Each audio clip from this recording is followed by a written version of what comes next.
Seguimos con la parte de logaritmos y debemos de recordar que para hallar el logaritmo de ciertos números en forma práctica hay que hacerse la siguiente pregunta: ¿a qué exponente hay que elevar la base para obtener el número dado? Ese exponente viene a ser el logaritmo. En otras palabras, ese exponente es el logaritmo. No debemos de olvidarnos de la identidad fundamental, que va a ser b elevada a la logaritmo de base n de base b en base de n. Viene a ser la identidad fundamental, viene a ser b elevado al logaritmo de base b de n. Y esto va a ser n. El logaritmo de 1 en cualquier base vale 0. El logaritmo de 1 en cualquier base vale 0, siempre y cuando la base debe ser mayor que 0 o diferente de 1, porque el logaritmo de base b de b es igual a 1, siempre y cuando b debe ser mayor que 0 o diferente de 1. Propiedad del sombrero. Cuando tenemos el logaritmo de base b de m elevado a la n, va a ser, esto pasa como producto n por logaritmo de base b de m. Por ejemplo, tenemos acá el logaritmo de base 3 de 81 elevado a la 7. Aplicamos la propiedad del sombrero, baja como producto del logaritmo de base 3 de 81, pero sabemos que 81 es 3 a la cuarta. Y sabemos acá, esta es la propiedad de que va a ser igual, esta propiedad va a ser igual a 4. Por lo tanto va a ser 7 por 4 igual a 28. La regla de la cadena viene a ser el logaritmo de base b de a por el logaritmo de base a de c por el logaritmo de base c de d por el logaritmo de base d de e viene a ser igual al logaritmo de e de la base b. También debemos de saber la regla del intercambio, sea a, b, c, que pertenecen a los reales positivos, donde b debe ser diferente de 1. Se cumple que a elevado al logaritmo de base b de c viene a ser igual a c por el logaritmo de base b de a. Ejemplo, reduce 5 logaritmo de base 2 de 7 más 7 logaritmo de 2 de base 2 de 5. 7 logaritmo de base 2 de 5. Sabemos de que 5 de 5 elevado al logaritmo de base 2 de 7 va a ser igual a 7, aplicando la propiedad 7 por logaritmo de base 2 de 5. Entonces, esto lo reemplazamos en 1. Sabemos de que esto va a ser 7 logaritmo de base 2 de 5 más 7 logaritmo de base 2 de 5 y abajo 7 logaritmo de base 2 de 5. Como esto es dos veces el logaritmo, ¿no? Dos veces 7 logaritmo de base 2 de 5 sobre 7 logaritmo de base 2 de 5. Entonces vemos de que esto viene a ser lo mismo. Podemos simplificarlo y esto va a dar 2. Hablamos del cologarismo. El cologarismo de base a de b viene a ser el logaritmo de la misma base, pero la inversa del número, 1 sobre b. Siempre y cuando b tiene que ser mayor que 0 y a tiene que ser mayor que 0 o a debe ser diferente de 1. Entonces podemos aplicar el cologarismo. Cologarismo de base 2 de 1/8. Sabemos que viene a ser el logaritmo de la misma base, pero la inversa de 1/8 viene a ser 8. Y esto viene a ser el logaritmo de base 2 de 2 elevado al cubo, que es 2 al cubo es 8. Entonces, aplicando la propiedad del logaritmo, esto va a ser igual a 3. Entonces, por lo tanto, podemos concluir que el cologaritmo de base A de B va a ser igual a menos el logaritmo de base A de B. El antilogarismo.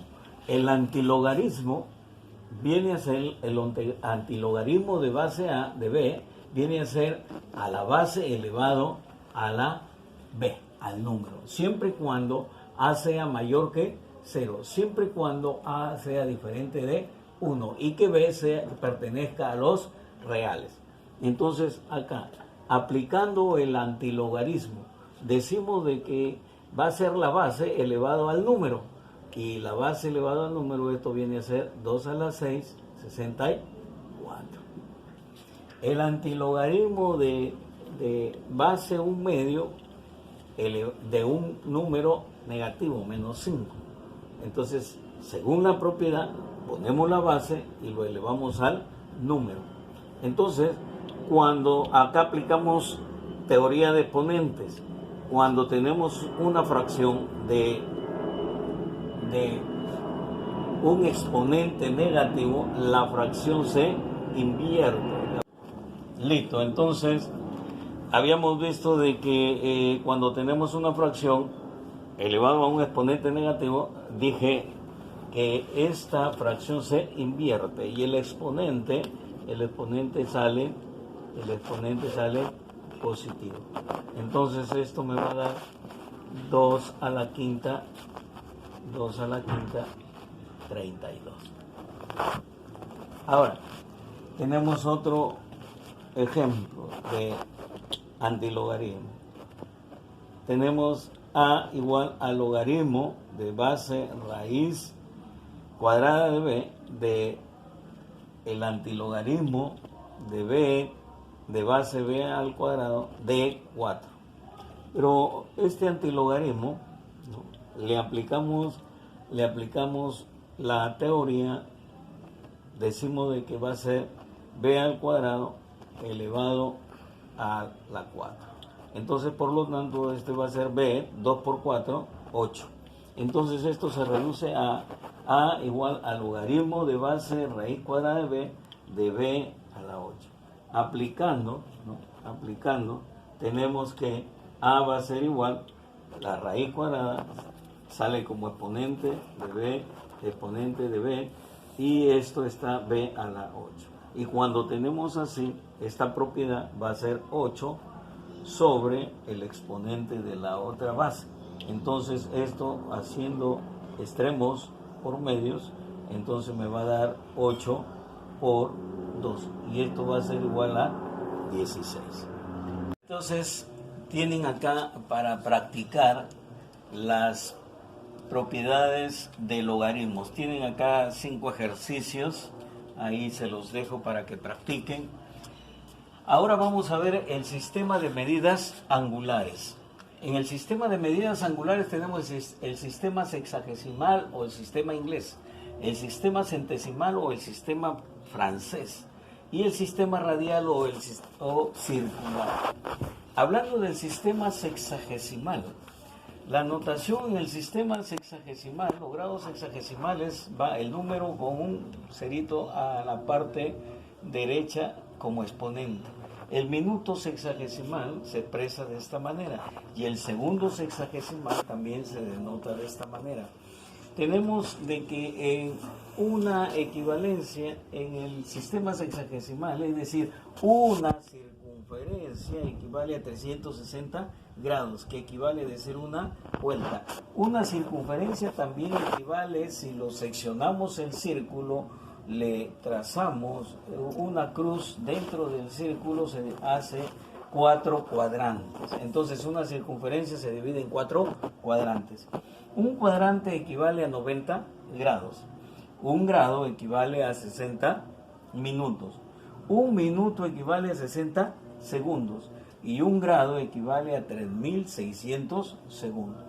Así como el sistema sexagesimal, tenemos el sistema centesimal, el sistema francés. También se denota de la siguiente manera. El grado centesimal, que viene a ser, está denotado el número con la G, o el número y como exponente en la parte derecha va la G. El minuto centesimal también 1M, o también en la parte como exponente de la derecha del número va M. El segundo centesimal también va a la S, o en el número va como exponente en la parte derecha la S. Las equivalencias, una circunferencia en este sistema equivale a decir 400 G, que quiere decir una vuelta. Una circunferencia también, si lo dividimos en cuadrantes, equivale a los 4 cuadrantes.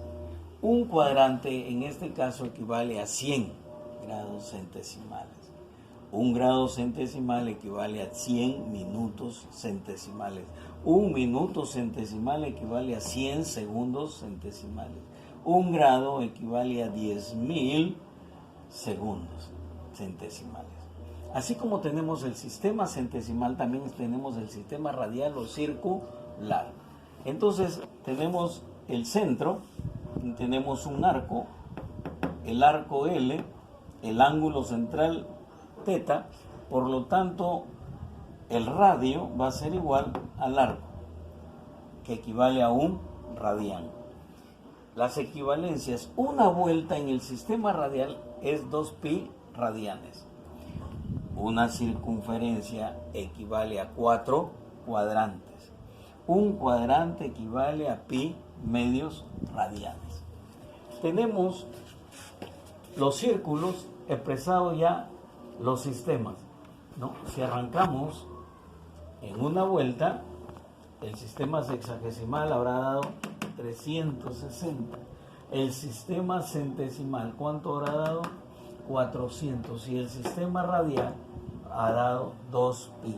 Pero esto se puede simplificar. Entonces, simplificando, lo podemos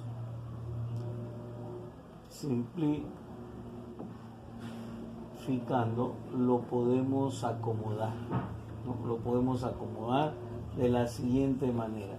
S, le sacamos la mitad, va a ser 180, como C, le sacamos la mitad, va a ser 200, y R, le sacamos la mitad, va a ser E.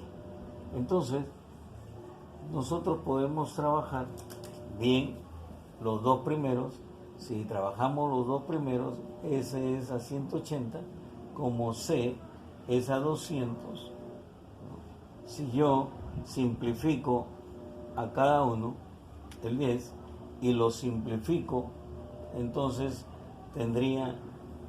le simplifico la mitad de 18, 9, y la mitad de 20, 10, cuando yo puedo trabajar con estas dos. Así podemos trabajar en forma directa y práctica. Son formas simplificadas y prácticas para ver los ejercicios. Listo, quédate en casa, nos estamos viendo ahí.